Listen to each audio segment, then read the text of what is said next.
Well, it's been nearly a week since Charlie Kirk was assassinated by a 22-year-old young man by the name of Tyler Robinson. And there, people are saying, well, why did he do that? What's the cause of this? What was going on? Well, apparently, certain members of the media, the legacy media, are already now deciding who's to blame and who's at fault. Now, you figured, well, that would normally come from a CNN or an MSNBC. No, no, no.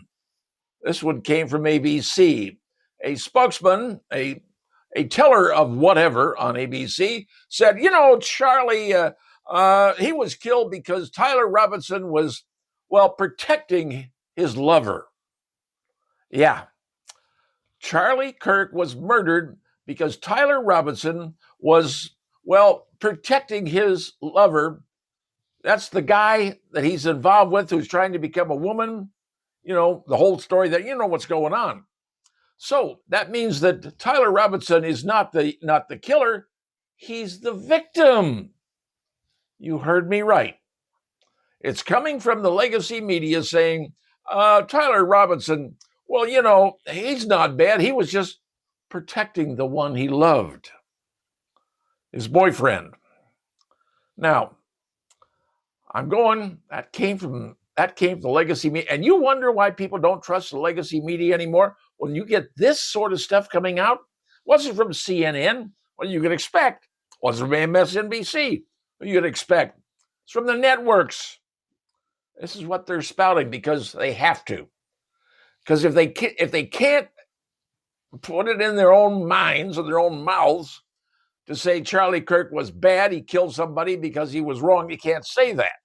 Can't call him a murderer. You got to call him a victim because it's the only thing that works in your mind for your side of the particular political aisle, your tribe, if you will, because we are tribes, folks, whether you like it or not.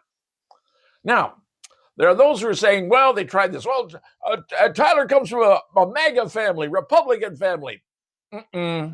Nice try, folks. Nice try. The left, that didn't work. Turns out the mother and father said, something happened to Tyler, man. He went off the edge about a year ago. And I mean, it was big time.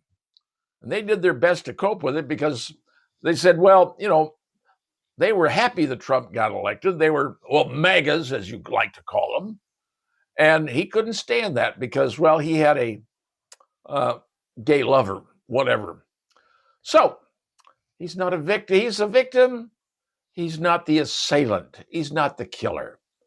And that's what they're saying. And now we have learned, since he was arraigned, and text messages have come out where Tyler was saying, literally text his boyfriend, girlfriend, call him whatever you want, texted him and says, no, hey, I did this. I had the chance to do it. My gosh, I'm thinking about you. Tyler, did you do that?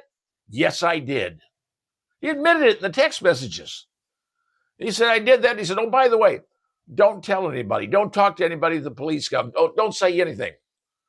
So he's been charged with what? Murder. He's been charged with obstructing justice. He's got a lot of different charges. He's been arraigned, as you can see. They had to do it by TV camera because you don't want to put a guy like that in a courtroom because you got to move him around. You move around, you're going to get a Lee Harvey Oswald and a Jack Ruby situation, if you know what I mean.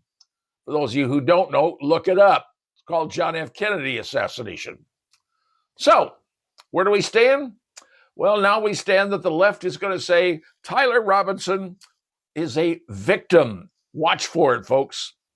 And he was just protecting the love of his life. An innocent man just doing what he had to do. There you go, folks. There's how we're getting ourselves set up to tribes. One person saying, this is the way it is, because making his side feel good.